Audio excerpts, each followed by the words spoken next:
ఈ రోజు రెసిపీ వచ్చేసి మినపప్పుతో చేసే చక్రాలు. చాలా మంది శనగపిండితో ప్రిపేర్ చేస్తారు. శనగపిండితో తయారు చేసే పదార్థాలు తినడం వల్ల గ్యాస్ ఫామ్ అవుతుంది అని అనుకునే వాళ్ళ కోసమే ఈ వీడియో డెడికేట్ చేస్తున్నాను. వీటిని వివిధ ప్రాంతాలలో వివిధ పేర్లతో పిలుస్తారు. చాలా మంది జంతికలు, మురుకులు అని అంటారు. మీ ఊళ్ళో ఏమంటారో కమెంట్ చేయండి. ఈ క్రిస్పీ అండ్ టేస్టీ మురుకులు ఎలా చేయాలో మీకు చూపిస్తాను. వీటిని పండగలప్పుడు కానీ టీ టైం స్నాక్లో తినడానికి చాలా బాగుంటాయి. అలా అయితే ఆలస్యం చేయకుండా మొదలు పెడదాం. హాయ్ ఫ్రెండ్స్, వెల్కమ్ టు అన్ఫా కిచెన్ ఫెస్ట్. స్టవ్ ఆన్ చేసి ఒక కడాయి పెట్టుకుని కడాయిలో ఒక గ్లాస్ మెజర్మెంట్తో నేను చూపిస్తున్నానండి. ఒక గ్లాస్తో మినపగుళ్ళు వేసుకొని లో ఫ్లేమ్లోనే మినపగుళ్ళు కలర్ చేంజ్ అయ్యేంత వరకు ఫ్రై చేసుకోవాలి. ఇలా కలర్ చేంజ్ అయిన తర్వాత ఒక బౌల్లో తీసుకోవాలి. నేను బియ్యాన్ని ముందుగానే బాగా కడిగి ఎండలో ఎండబెట్టి తీసుకున్నానండి. నేను గ్లాస్ మెజర్మెంట్తోనే చెప్తున్నాను. ఒక గ్లాసు మినపప్పుకి 3 గ్లాసుల బియ్యాన్ని వేసుకోవాలి. మీరు మెజర్మెంట్ కరెక్ట్గా తీసుకోకపోతే మినపగుళ్ళు వేస్తున్నారు కాబట్టి చక్రాలు తొందరగా మెత్తపడే ఛాన్సెస్ ఉంటాయి. అందుకని ఒక గ్లాసు మినపప్పుకి 3 లేదా 4 గ్లాసుల బియ్యాన్ని వేసుకోవచ్చు. అంతేగాని మీరు తక్కువగా వేసుకుంటే చక్రాలు తొందరగా మెత్తపడతాయి. 3 గ్లాసుల బియ్యాన్ని వేసుకుని ముందుగానే ఫ్రై చేసుకున్న మినపప్పుని కూడా కలుపుకోవాలి. నేను మీకు చూపించడం కోసం కొంచెమే వేసుకున్నాను. నేను 2 kgs వరకు తీసుకున్నానండి. జస్ట్ మెజర్మెంట్ కోసం నేను కొంచెమే చూపిస్తున్నాను. ఈ వీడియో చాలా మంది చూస్తున్నారు కానీ ఎవరు సబ్స్క్రైబ్ చేసుకోవట్లేదండి. వారిలో మీరు కూడా ఒకరైనా అలా అయితే ఈ ఛానల్ని ఇప్పుడే సబ్స్క్రైబ్ చేసుకోండి. ఇలా కలుపుకున్న తర్వాత మిక్సర్లో అయినా గ్రైండ్ చేసుకోవచ్చు, లేదంటే పిండి మరలో అయినా పిండిని మెత్తగా గ్రైండ్ చేసుకొని తీసుకోవాలి. చూసారా, ఇలా పిండి మెత్తగా ఉండాలి. ఇలా పిండి మెత్తగా అనిపించకపోతే జల్లెడ వేసుకోండి. నేను పిండిని జల్లెడ పట్టానండి. ఆ బిట్ మిస్ అయింది.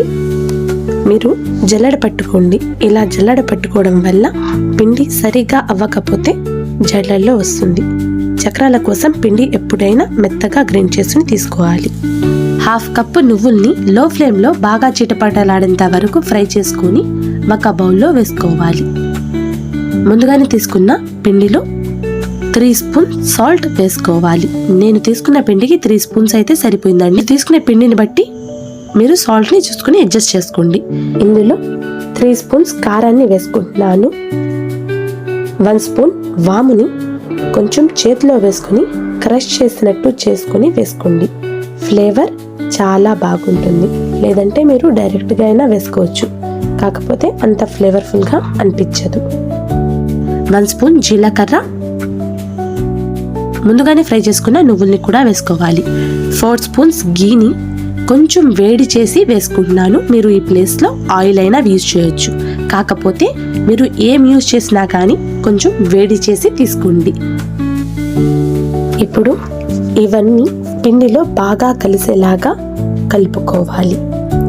నేను వేడిగా గీ వేసాను కాబట్టి కొంచెం వేడిగా ఉందండి, అందుకని స్లోగా కలుపుకుంటున్నాను. ఈ స్పైసెస్ అన్నీ పిండిలో కలిసేలాగా బాగా కలుపుకోవాలి.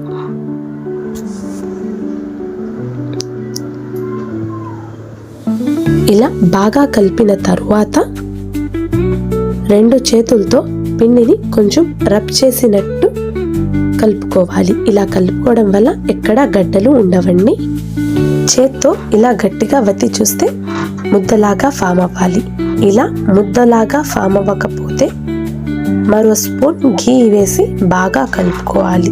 ఈ పిండిలో బాగా వేడి చేసిన నీళ్లు వేసుకోవాలి. ఇలా వేడి నీళ్లు వేయడం వల్ల చక్రాలు చాలా గుల్లగా వస్తాయి. వేడి నీళ్లు వేసుకున్నాను కాబట్టి చేయితో కాకుండా ఇలా ఒక గరిటెతో కలుపుకుంటున్నాను. కొంచెం నీళ్లు వేసుకుంటూ పిండిని బాగా కలుపుకోవాలి.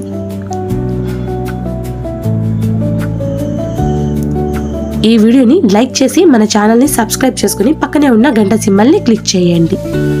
ఇలా బాగా కలుపుతూనే ఉండాలి. ఇలా కలుపుకోవడం వల్ల కొంచెం చల్లారుతుందండి. ఇలా చల్లారిన తర్వాత చేత్తోనే బాగా కలుపుకోవాలి. పిండి మరీ పల్చగా అలా అని మరీ గట్టిగా కాకుండా సెమీ సాఫ్ట్ ముద్దలాగా కలుపుకోవాలి. చూసారా పిండి ఎంత సాఫ్ట్గా ఉందో, ఇలా సాఫ్ట్గా కలుపుకోవాలి. తడి క్లాత్ వేసి ఒక 20 to 25 minutes వరకు నాననివ్వాలి. ఒక 20 minutes తర్వాత పిండి బాగా నాని ఉంటుందండి. ఇప్పుడు చక్రాల గిద్దలో ఇలా మీడియం సైజ్గా ఉండే హోల్స్ ప్లేట్ని పెట్టుకొని కొంచెం ఆయిల్ రాసుకోవాలి. ఒక బౌల్లో కొంచెం వాటర్ వేసుకొని ఇందులో చిటికెడు ఉప్పు వేసుకొని ఆ నీళ్ళతో చేతిని కొంచెం తడుపుకుంటూ పిండిని తీసుకొని చక్రాల గిద్దలో పెట్టుకోవాలి. చక్రాల గిద్దలో పెట్టుకునేటప్పుడు కొంచెం ప్రెస్ చేస్తూ పెట్టుకోండి, లేదంటే ఎయిర్ ఫామ్ అవుతుంది. ఇలా పెట్టుకున్న తర్వాత గన్కి మూత పెట్టుకోవాలి. గుర్తు పెట్టుకోవాలండి, మూత చాలా టైట్గా పెట్టుకోవాలి, లేదంటే మీరు ఒత్తే టైంలో ఆయిల్లో పడే ఛాన్సెస్ ఉంటాయి. బిగినర్స్కి డైరెక్ట్ వేయడం రాదండి, అలాంటి వాళ్ళకి ఈ టిప్ అన్నమాట. మీ ఇంట్లో స్ట్రైనర్ ఉంటే స్ట్రైనర్ మీద ఇలా వేసుకోండి. ఇన్కేస్ మీ దగ్గర స్ట్రైనర్ లేకపోతే ఏదైనా ప్లేట్ మీద కొంచెం ఆయిల్ అప్లై చేసి అయినా మీరు వేసుకోవచ్చు. ఈ విధంగా స్ట్రైనర్ మీద చక్రాలు వేసుకోవాలి. ముందుగానే డీప్ ఫ్రైకి సరిపడా ఆయిల్ని వేసుకున్నాను. ఆయిల్ కొంచెం వేడైందో లేదో ఒకసారి చెక్ చేసుకోండి. కొంచెం పిండి ముద్దని వేస్తే వెంటనే ఇలా పైకి తేలితే ఆయిల్ పర్ఫెక్ట్గా వేడి అయినట్టు. ఇలా స్ట్రైనర్తో స్లోగా వేసుకోవాలి. నాకు కెమెరా ఆఫ్ అయిందండి, అందుకని చెప్పేసి నేను వేసే బిట్ స్కిప్ అయింది. నేను వేరేగా వేసుకున్నాను. ఏం పర్లేదండి, మీరు స్ట్రైనర్ మీద వేసినా కానీ చాలా పర్ఫెక్ట్గా వస్తాయి. నేను డైరెక్ట్గానే వేసేసాను. ఇలా ఒక సైడ్ బాగా ఫ్రై అయిన తర్వాత వేరే వైపు కూడా తిప్పుకొని 2 sides కూడా హై టు మీడియం ఫ్లేమ్లో అడ్జస్ట్ చేసుకుంటూ ఫ్రై చేసుకోండి. నేను ఇంకోటి కూడా వేసి చూపిస్తున్నానండి. చక్రాలు మంటని హై ఫ్లేమ్లో పెట్టి నూనె బాగా వేడి అయిన తర్వాత లో ఫ్లేమ్లో పెట్టుకుని మంట అప్పుడు చక్రాలు వేయండి, లేదంటే చేతికి వేడి తాకుతుంది. ఇలా వేసిన తర్వాత మంటని హై టు మీడియం ఫ్లేమ్లో అడ్జస్ట్ చేసుకుంటూ 2 sides కూడా బాగా ఫ్రై అయిన తరువాత తీసుకోవాలి.